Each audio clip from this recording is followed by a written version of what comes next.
गाते हैं, परब्रह्म लिंगम भजे पांडुरंगम। मानो देख करके यही भाव आता है कि साक्षात परब्रह्म ऐसे ही उठते होंगे।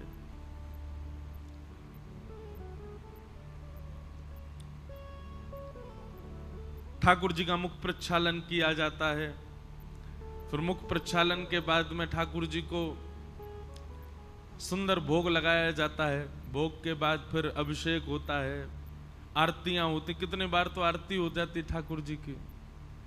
उसके बाद सर्वांगीण अंग का अभिषेक, जनेऊ धारण करते हैं ठाकुर जी। ठाकुर जी भी जनेऊ पहनते हैं, ठाकुर जी भी संध्या वंदन करते हैं, ठाकुर जी भी नित्य नियम का पालन करते हैं। हम आप सब लोग देखो कैसे हैं, हम लोग नियम ही पालन नहीं करते। शास्त्र आज्ञा है बंधुओं कि एक नियम हर व्यक्ति को बनाना चाहिए और उसका पालन निश्चित करना चाहिए। ठाकुर जी रात में 11 बजे 12 बजे 1 बजे सोते होंगे, लेकिन उठ जाते हैं 3:30 पौने 4 बजे उठ ही जाते हैं, और उसके बाद अभिषेक आदि करके तैयार होके सुबह से ही जैसे हम लोग नहा धो के तैयार हो जाते हैं पूरी दुनिया से मिलने के लिए, पैसा कमाने के लिए। आज मैं सोच रहा था ठाकुर जी काय को इतनी जल्दी उठ के तैयार हो रहे हैं, वो केवल और केवल हम आप सबसे मिलने के लिए। उनका काम ही यही है, केवल हमसे मिलना, इसी के लिए ठाकुर जी तैयार होते हैं। और उसके बाद सर्वांगीण अंग का अच्छा एक चीज का भाव सुनिएगा। आप में से कितने लोगों ने पंढरीनाथ भगवान के चरण स्पर्श किए? हाथ ऊपर करो। वाह भाई, सब करे आए। एक चीज पूछें, चरणों में आपको एक चिन्ह दिखाई दिया? जो आप दर्शन करने गए होंगे श्री पंढरीनाथ भगवान के बाम चरण में एक छिद्र जैसा है, क्यों है वो, क्या है? कानोपात्रा नाम की एक भक्त हुई, उसको अपने रूप का बड़ा अभिमान, कथा तो उसकी बहुत विस्तृत है, पर उसको लगता था कि मेरा रूप सर्व सुंदर है। जब वो पंढरीनाथ भगवान का दर्शन करने के लिए आई तो उसका रूप इतना सुंदर, इतना कोमल उसका अंग। ठाकुर जी को जब उसने प्रणाम किया तो उसके कोमल अंग के स्पर्श से ठाकुर जी के चरण में छिद्र हो गया। मानो ठाकुर जी उसको आज्ञा करके कह रहे हो कि तू अपने आप को कोमल मानती है, अपने आप को बहुत सुंदर मानती है, देख तेरे कोमल अंग के स्पर्श से मेरे चरण में छिद्र हो गया, मुझे भी पीड़ा हो गई। जैसे ही उसने चरण में सिर रख करके देखा तो ठाकुर जी को वो पीड़ा देख करके उसका जो मान था वो नष्ट हो गया। अरे मैं तो अपने आप को सुंदर मानती, अपने आप को अत्यंत कोमल मानती, पर मुझसे ज्यादा कोमल तो पंढरीनाथ है। दूसरा, अगर आप काकड़ा आरती, हाँ काकड़ा आरती में जाओगे सुबह मंगला आरती में, तो आपको दर्शन होगा ठाकुर जी के वक्ष पर भृगु चिन्ह, भृगु चरण चिन्ह ठाकुर जी के वक्ष पर है। एक मन में भाव आ रहा था कि मानव का स्वभाव कैसा है, अपने जीवन में आने वाले दोष, अपने जीवन में आने वाले छिद्रों को छुपाता है। पर श्री ठाकुर जी को देखा आपने, ठाकुर जी के जितने भी स्वरूप मिलेंगे आपको, यहां तक कि आपके घर के लड्डू गोपाल भी होंगे, उनमें भी वक्ष पर चरण चिन्ह होगा। भृगु ऋषि ने भगवान का पेशेंस लेवल चेक करने के लिए ठाकुर जी के पाद प्रहार किया वक्ष पर। अब किसी के वक्ष पर पाद प्रहार अगर संसार में किया जाए तो एक प्रकार से यह हमारे लिए बड़ी अपमान की बात है। ओहो, उसके ऊपर ऐसे ऐसे प्रहार कर दिया, उसके साथ ऐसा कर दिया। हम नहीं चाहते कि इस बात का खुलासा हो, सबको पता चले कि उसने मुझे मारा। पर ठाकुर जी तो छाती में लिए घूमते हैं, देखो मुझे भृगु ऋषि ने मारा है। मैं उनके भक्त के चरण चिन्ह अपने सदैव छाती पर रखता हूं। अपने किसी रूप में उसको छुपाते नहीं है, सब जगह उसको प्रकट करके रखते हैं। आज मानो ठाकुर जी को देख करके लगा कि ये तो बहुत बड़े पक्षपाती हैं, ठाकुर जी भी साइड लेते हैं, ठाकुर जी भी पक्ष लेते हैं। किसका? भक्तों का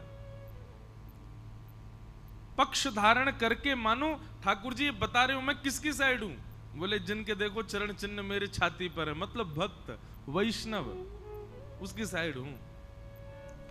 परब्रह्म होते हुए भी, परमात्मा होते हुए भी कभी भी ठाकुर जी ने अपने जीवन में घटने वाली घटनाओं को, लीलाओं को छुपाया नहीं है, प्रकट कर दिया। उससे कभी उदास, हताश या ठाकुर जी परेशान नहीं हुए। मानव हो जाता है, मानव को बहुत चिंता हो जाती है कि मेरा मान है, मेरा सम्मान है, मेरी एक गरिमा है, मेरा ये भाव किसी को पता ना चले, मेरे घर में ऐसा हुआ ये किसी को ना हो, मेरे साथ जो हुआ वो छुपा रहे, कोई उसको बताए ना, उजागर ना करे। ये माननी वाला स्वभाव है हमारा, ठाकुर जी का नहीं है।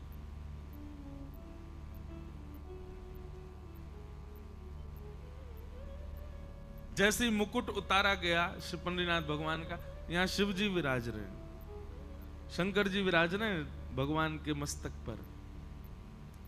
एक भक्त था, उसको शंकर जी में बड़ी निष्ठा, वो शंकर जी के अलावा किसी को देखता ही नहीं था, सुनार था। भगवान श्री पंडरीनाथ भगवान की कौंधनी बनवाई एक भक्त ने, तो सुनार ने कहा कि आप पंडरीनाथ भगवान की जिसकी कौंधनी बनानी उसका नाप ले आओ। भगवान का नाप लेकर के एक धागे से कमर का और ले जाकर के उसको दे दिया, बोले लो बना दो। लेकिन ठाकुर जी को जिस पर कृपा करनी होती है, ठाकुर जी उसको कैसे भी खींच लेते हैं। उस सुनार ने बढ़िया कौंधनी बनाई, जो साइज था उसके अकॉर्डिंग दे दी। जैसे ही पहुंचे 4 अंगुल कम हो गई। उसको जाके बोला, ए भाई तुमने छोटी बनाई है? बोले तुमने जो मुझे नाप दिया उसके अनुसार बनाई है। बोले 4 अंगुल छोटी। बोले लाओ बड़ी कर देता हूं। 4 अंगुल बढ़ा दी। अब जाकर के जैसे पंडरीनाथ भगवान को धराई तो वो 7 अंगुल बड़ी हो गई। जिन्होंने कौंधनी बनवाई वो जाके बोले, भाई तुम नाप ढंग से बनाओ यार, ऐसे मत करो, हमको नाप ठाकुर जी के लिए हमको। अच्छा ये बात भी थी कि वो खुलासा नहीं कर रहे थे कि पंडरीनाथ भगवान के लिए बनवानी है। क्यों? क्योंकि वो सुनार बड़ा अलग मिजाज का था, उसके सामने कोई विट्ठल विट्ठल भी बोलता तो वो चिल्लाता था, वो मेरे इष्ट महादेव है, उनके अलावा किसी का नाम नहीं सुनूंगा मैं। उन्होंने कहा तो एक काम करो, जिनकी कौंधनी बनवानी है उनके पास मुझे ले चलो। बोले चलो। बोले कहां लेके चलोगे? बोले पंडरीनाथ भगवान। वो तो महाराज बैठ के बोले, तुमने पहले क्यों नहीं बताया? उनकी कौंधनी बनानी, तुम्हें बनाता ही नहीं। अरे मैं तो केवल अपने महादेव का उपासक हूं, ये अन्य देवताओं को मैं नहीं पूजता। सेठ ने कहा, भाई तुझको पैसा पूरा दे दिया है, अब व्यवस्था सब हो गई, अब तुमको ही बनाना पड़ेगा और कोई उपचार नहीं। आंख पर पट्टी बांध करके गया। मैं पंडरीनाथ को देखूंगा नहीं, मेरी एक ब्रह्म निष्ठा नष्ट हो जाएगी, मैं केवल महादेव का दर्शन करता हूं। ठाकुर जी कितने कृपालु, उस भक्त को अनुभव कराने के लिए कि मैं और शिव अलग नहीं है। ठाकुर जी ने जैसे उसने स्पर्श किया मुखमंडल का, तभी देखता है चिदानंद रूप शिवोहम शिवोहम चिदानंद रूप शिवोहम शिवोहम। आज एक मन में भाव आ रहा था जब अभिषेक हो रहा था कि पूरे विश्व में ठाकुर जी के चरण अभिषेक शंकर जी अपने सिर पर धारण करते हैं। गंगा जी क्या है? गंगा जी ठाकुर जी का चरणोदरी तो है, चरणामृति तो है भगवान का, उसको महादेव सिर पर धारण करते हैं। एकमात्र पंढरपुर ऐसा स्थान है जहां पर महादेव का अभिषेक होने के बाद ठाकुर जी के ऊपर आता है। एकमात्र पंढरपुर है ऐसा, नहीं तो हर जगह महादेव ठाकुर जी के चरणामृत से स्नान करते हैं। परंतु यहाँ पर महादेव शीश पर विराज रहे हैं, उनका अभिषेक होता है, उनका जल ठाकुर जी को आता है। केवल किसके लिए? उस सुनार के लिए ठाकुर जी ने महादेव को विराजमान कर लिया कि उसकी एक निष्ठा नष्ट ना हो। अपना कोई स्वरूप ही नहीं है ठाकुर जी का, अपना कोई श्रृंगार ही नहीं है, अपनी कोई इच्छा ही नहीं है, बस मेरे और आपके लिए ठाकुर जी बैठे। हम आप सब भी यदि उन प्राचीन भक्तों के समान भाव वाले हो जाएं तो आज भी ठाकुर जी रूप बदल सकते हैं। हमारे भावानुसार ठाकुर जी आज भी श्रृंगार कर सकते हैं। ऐसे श्री पंडरीनाथ भगवान, उनको बारंबार प्रणाम करते हैं। हम तो आज बार बार यही वंदन करके आए, नाथ जल्दी कृपा करो, साल 2 साल में एक कथा हमारी पंढरपुर में करा दिया करो। दर्शन करने तो हम ऐसे ही आ जाएंगे, आसपास बंबई में भी हुए, पूना में भी हुए, पर एक आध बार के दर्शन में सुख नहीं। अब तो 7 दिन का अच्छा लगता है कि 7 दिन आए, यहीं पर रह रहे हैं, यहीं पे खा रहे हैं, यहीं पे पढ़े हैं और यहीं पढ़े पढ़े कथा भी सुना रहे हैं, दर्शन भी कर रहे हैं। उसका सुख ही अलग है, उसका आनंद ही अलग है।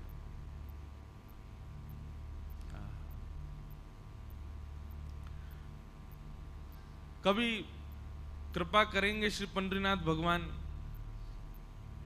तो जो आषाढ़ी एकादशी पर वारी आती हैं, बड़ी बड़ी वारियां आती हैं, जब तक प्राण है जीवन में उससे पहले पहले कभी एक बार वारी में भी जाएंगे। और अब पता नहीं चल पाएंगे कि नहीं, वो तो 20-20 किलोमीटर गिरिराज जी की परिक्रमा के बराबर तो रोज चलते हैं, तब जाके महीना भर में पहुंचते हैं सब। पर ये कुछ भाव हैं, जैसे संसारी व्यक्ति के इच्छाएं होती हैं, मुझे अमेरिका जाना है, मुझे स्विट्जरलैंड एक बार तो देखना है, मुझे पेरिस घूम के आना है, मुझे ऑस्ट्रेलिया जाना है, मुझे वहां। भक्त के यही रहते हैं, बोले क्या एक बार जगन्नाथ जी की रथ यात्रा करनी है, एक बार श्री पंडरीनाथ भगवान की वारी करनी है, एक बार श्रीनाथ जी में जाकर के जन्माष्टमी उत्सव मनाना है।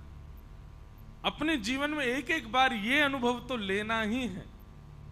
महाराज ऐसा बताते हैं, जब वारियां निकलती हैं ना, तो श्री आलंदी के जो शिखर पर कलश हैं, कलश हिलने लगते हैं, कलश झूमने लगते हैं वारी के स्वर सुन करके।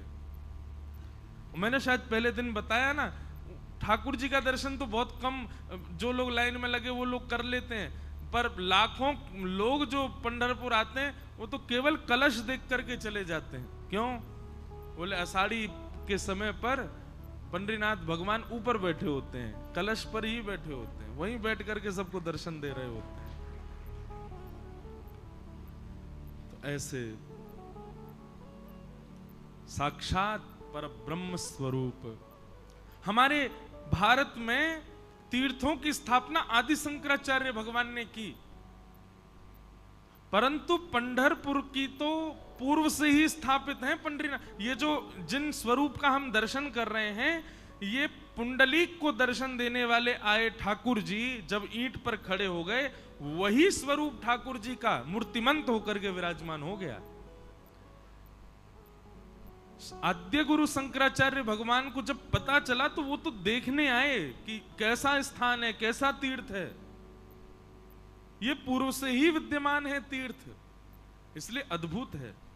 हमारे उत्तर भारत में इतना प्रचार नहीं है पंढरपुर का, उत्तर भारत के लोग ज्यादा जानते भी नहीं है। हमारे राजस्थान के भी लोग, मारवाड़ी लोग, हमारे उत्तर भारत के लोग, और ऊपर चले जाओ हरियाणा, पंजाब, वहां के तो जानते ही नहीं है। उनको भी ये प्रचार करना पड़ेगा उनके बीच में कि भाई हमारे लाला यहाँ पे भी। हाँ, किसी को ये बोलो पंढरपुर जा रहे हैं तो नहीं समझता, उसको ये बोलो ऐसे खड़े हैं भगवान, तो उसको थोड़ा बहुत कुछ अंदेशा, कभी देखी होगी फोटो, अच्छा वहां जा रहे हो।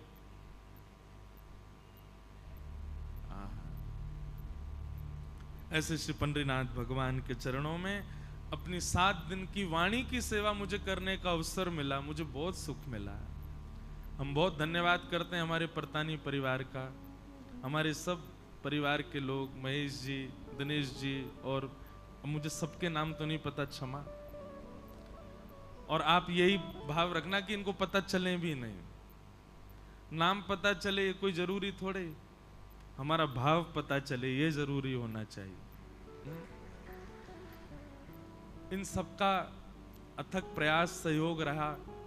हमारे एक बार कहने पर पंढरपुर के लिए राजी हो गए, नहीं वहीं कराएंगे, जबकि आप लोग भी ऑल द वे दूसरी दिशा से आए हो, तांदूर कहाँ, तेलंगाना, वहां से आप लोग सब यहां आकर के पूरी व्यवस्था करना केवल इसलिए कि नहीं महाराज जी को सुख मिलेगा तो वहीं कराएंगे कथा, और सबको लेकर के यहाँ आए, इतने परिवार के सब जन, सब व्यवस्था, सबके लिए भोजन प्रसाद, सबके लिए उत्तम व्यवस्था का आपने विधान किया।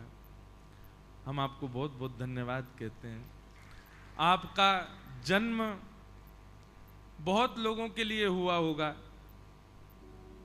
किसी के लिए धन अर्जित करने के लिए आपको पृथ्वी पर भेजा, किसी के प्रेम के अधिकार के लिए आपको पृथ्वी पर भेजा, किसी के पिता पुत्र पति या भाई बनने के लिए भेजा, लेकिन आपके अवतार और आपके अवतरण ही बोलेंगे, जो भक्त इतने भक्तों को लेके आ जाए ठाकुर जी के चरण में, वो अवतार ही है उसका।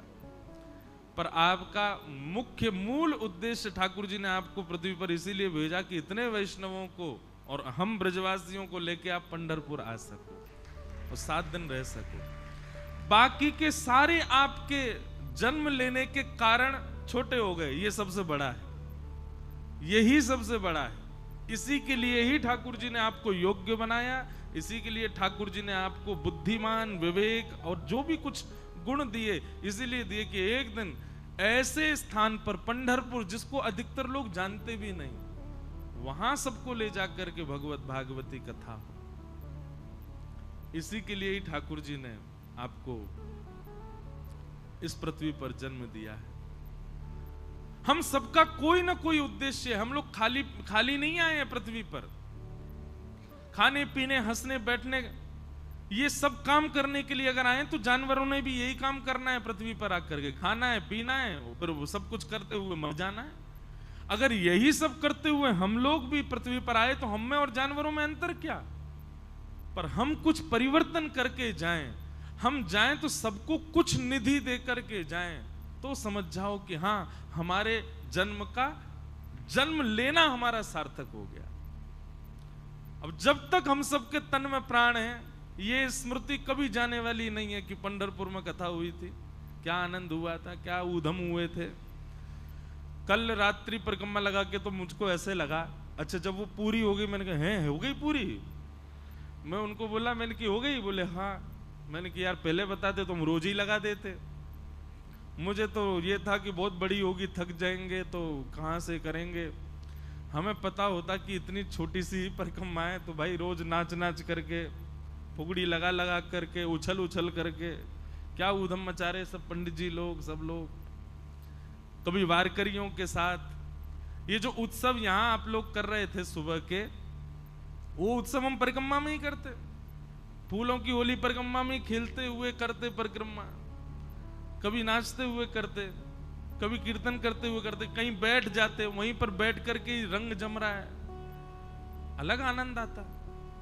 पर कोई बात नहीं, ठाकुर जी ने कल हमको परिक्रमा करा करके अगली कथा के लिए कह दिया है। चलो अगली कथा जब भी हो, जो भी पंढरपुर लेके आए हमको, जो लोग लाइव सुन रहे हैं वो भी जो भी हमको लेके आए, भाई पहले दिन से ही रोज परिक्रमा लगेगी, पता ही नहीं चलता कब पूरी हो जाती है। हमारी गिरिराज जी की, भैया कितने किलोमीटर और रह गई? जे बस आ गई। जो ये कहता है ये बस आ गई, उसके बाद 4 घंटे और लगते हैं और जैसे ही महाराज पूरी होने वाली होती है, हे गिरिराज बाबा जय हो, बस बस नेक जल कैसू करवाओ। महाराज छाले पड़ गए पांव में, चला नहीं जा रहा है। जिसको नृत्य करना नहीं आता वो भी नृत्य करता सा दिखाई देता गिरिराज जी की परिक्रमा में अद्भुत आनंद हमारे ब्रजमंडल का। वृंदावन की भी नहीं है इतनी छोटी, तो वृंदावन की भी 11 किलोमीटर की परिक्रमा है। महाराज हमसे पूछो, हम तो दंडवती और लगाए गिरिराज जी की 6 महीना में पूरी भाई लगे तो 15 दिन, पर 10 दिन एक बार, फिर उसके 6 महीना बाद 5 दिन और लगाई, तब जाके पूरी भई। यहां की तो दंडवती लग जाएगी, मुझको लगता है 2-4 घंटा में, तो आधा घंटा में तो परिक्रमा ही लग गई थी। अच्छा, इसमें भी ये भाव आया, किसी पंडितनाथ भगवान बोले कि भाई वारी करके वैसे ही इतनी दूर दूर से आते हैं, परिक्रमा और बड़ी कर दो तो थक जाएंगे, छोटी सी रखो। सब में हमारे सुख का भाव रखा। और भैया एक बात है, पूरे विश्व भर के ठाकुर, सबके ठाकुर हैं, नेताओं के ठाकुर हैं, करोड़पतियों के ठाकुर हैं, सेठों के ठाकुर हैं, साहूकारों के ठाकुर हैं, पर ये तो दीनों के ठाकुर हैं, भक्तों के ठाकुर हैं।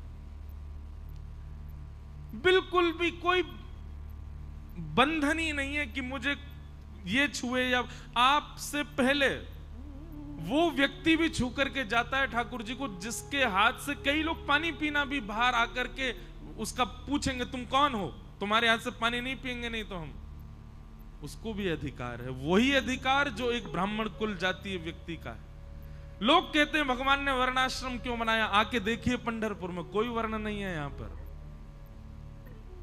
यहां सबको अधिकार है ठाकुर जी के समीप जाने का। उनको अभी पता है आपको, पहले तो पंडरीनाथ भगवान को ऐसे नीचे ऊपर थोड़ा ऊंचा सा चढ़ के ऐसे गले लगाने का अधिकार था, फिर अब हम लोग तो बहुत ही ऊधमी है ना, इसलिए ये नियम कर दिया कि केवल चरण छुओ, नहीं तो पहले तो ये नियम था हर भक्त को श्री पंडरीनाथ भगवान को हृदय से लगाने का अधिकार। सब हृदय से लगाओ फिर जाओ। आकर के देखिए पंढरपुर में कहां है वर्णाश्रम, कहां है जातिवाद, ठाकुर जी नहीं करते, ये सब मानवों ने किया है। जगन्नाथपुरी में जाकर के देखिए, स्कंद पुराण में लिखा है, यदि आप जगन्नाथ महाप्रभु का महाप्रसाद पा रहे हैं और उस समय आपके महाप्रसाद के पत्तल में यदि कोई और आकर के पाले, तो आप उसको पूछ नहीं सकते कि तुम क्यों पा रहे हो, उसको आपको देना ही पड़ेगा, नहीं तो आपके महाप्रसाद का अपराध आपको लगेगा। मान लीजिए आप खा रहे हो और आपकी थाली, आपकी पत्तल में से केले के पत्ते में पाते हैं, अगर मैं आकर के सामने बैठ के खाने लग जाऊं, अपरिचित व्यक्ति, तो आप मुझे संशयात्मक दृष्टि से भी नहीं देख सकते, मुझे पूछ भी नहीं सकते क्यों खा रहे हो भाई, हमारा है हमको खाने दो। नहीं, अगर आपने ऐसा किया तो महाप्रसाद का सारा पुण्य खत्म हो जाएगा, ऊपर से पाप और लगेगा। ये नियम है, स्कंद पुराण में लिखा है। और केवल मानव नहीं, स्कंद पुराण में तो यह भी लिखा है कि आप महाप्रसाद पा रहे हैं और कोई अगर बिल्ली, कोई अगर कुकर आकर के आपके महाप्रसाद में अगर जीभ लगा के चाट जाए तो आप उसको भी नहीं हटा सकते।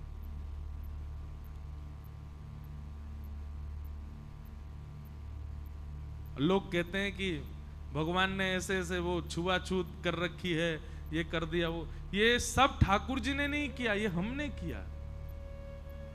आपको पता है, जैसे पंढरपुर में अंदर प्रवेश का अधिकार है, ऐसे प्राचीन भारत में हर मंदिर में ठाकुर जी के अंदर प्रवेश का अधिकार था, सबको जाकर के ठाकुर जी को स्पर्श करने का अधिकार था।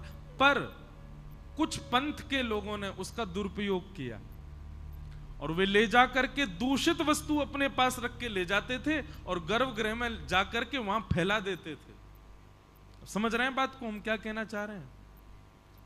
कुछ अन्य पंथ के लोग, कुछ अन्य भाव वाले लोग,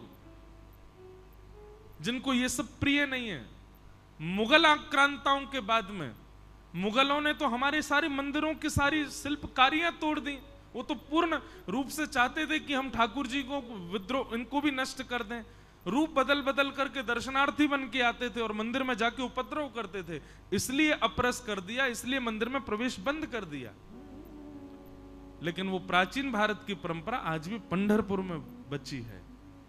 मैंने जगन्नाथ जी का स्पर्श किया है, जगन्नाथ जी में भी नियम था। आज से 10 वर्ष पहले, 15 वर्ष पहले हर व्यक्ति भीतर जाकर के जगन्नाथ जी को हृदय से लगाता था। फिर हमारे पुरी शंकराचार्य महाराज जी की आज्ञा हुई कि भाई लोग मनचले बहुत होते हैं, इतनी भीड़ आती है, अब सबको हम ढूंढ तो रहे नहीं कौन कैसा है, कहीं कोई कल को गलत करे अंदर जाकर के, उसके हम प्रतीक्षा क्यों करें, इसलिए उन्होंने फिर वो बंद कर दिया। और दूसरी बात, श्री जगन्नाथपुरी का जो गर्भगृह है ना, पूरा शालिग्राम है। वहां पर पृथ्वी पर भी शालिग्राम है, पूरे सब शालिग्राम शिलाएं हैं नीचे। तो शालिग्राम